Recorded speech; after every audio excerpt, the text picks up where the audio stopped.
அன்பு தனுசு ராசி நேயர்களே வணக்கம். ராசி அதிபதி குரு பகவான் 8ஆம் இடத்தில் இருக்கிறார். அவர் 2ஆம் இடத்தை பார்வையிடுவது உங்களுக்கு மேன்மையை கொடுக்க போகிறது.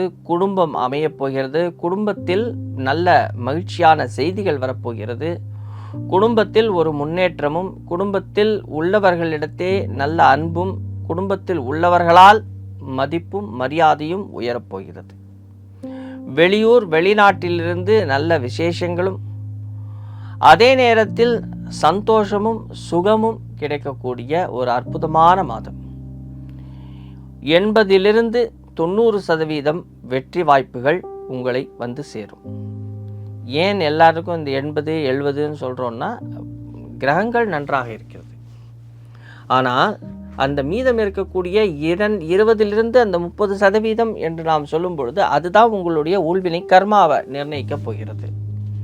எப்பயுமே இந்த சுய ஜாதகம் மிக மிக வலிமையானது. அதுதான் உங்களுக்கு 80% வெற்றி வாய்ப்புகளை தேடித்தரும். இந்த கோச்சார பலன்கள் மூலமாகவும் உங்களுக்கு ஒரு 80% இருப்பின், ஓரளவு இந்த மாதம் சிறப்பான மாதம் என்பதை நீங்கள் கவனத்தில் கொள்ள வேண்டும் என்பதற்காக தான் அந்த பர்சன்டேஜை சொல்கிறோம். ஒவ்வொன்றுத்தையும் தனித்தனியாக பார்க்கணும்னா உங்களுடைய சுய ஜாதகத்தை வைத்து பார்க்கும் பொழுது தான் அந்த மாதத்திற்கான நிகழ்வுகள் நமக்கு தெரியும். ஏன்னா இது முக்கியமாக சூரிய பகவானை மேற்கோள் காட்டியே நாம் சொல்ல வேண்டிய விஷயங்கள். இந்த செப்டம்பர் மாதம் அப்படின்னு நாம் சொல்ல வரும் பொழுது 2ஆம் பாதியான ஆவணி மாதமும் முதல் பாதியான புரட்டாசி மாதமும் வருகிறது.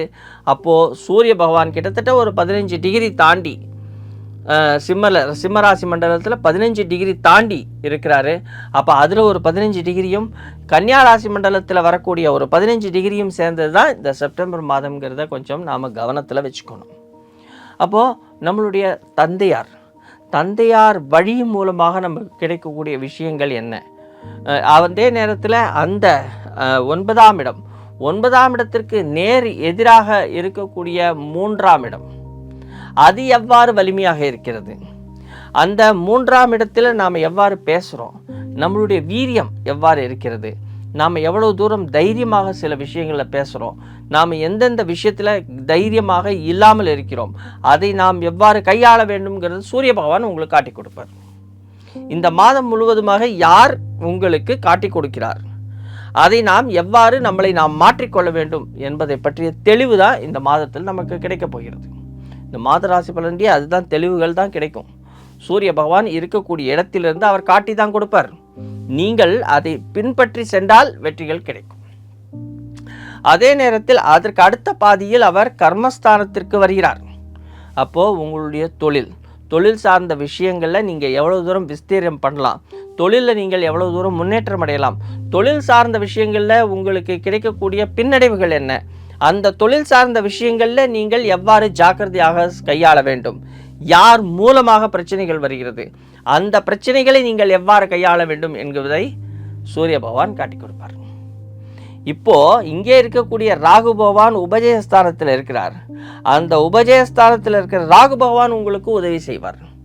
அதே நேரம் 4ஆம் இடம் என்று சொல்லக்கூடிய இடத்தில் கர்மஸ்தானத்திற்கு முக்கியமான காரகர் சனி பகவான் வீற்றிருக்கிறார்.